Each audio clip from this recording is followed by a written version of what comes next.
ভদ্র মহিলা ও ভদ্রলোক, শিক্ষক এবং প্রিয় সহকর্মী শিক্ষার্থীরা, আজ যখন আমরা স্বাধীনতা দিবস উদযাপন করতে সমবেত হই, আমাদের হৃদয় গর্ব ও কৃতজ্ঞতায় ফুলে ওঠে।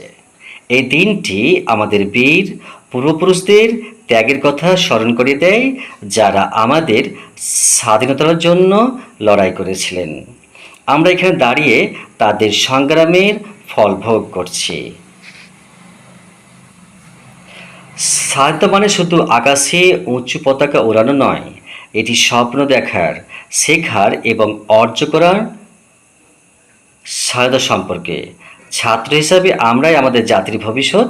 আমাদের প্রত্যেককে আমাদের প্রতিজ্ঞা, প্রতিভা লালন এবং সমাজে ইতিবাচক অবদান রাখার দায়িত্ব বহন করে।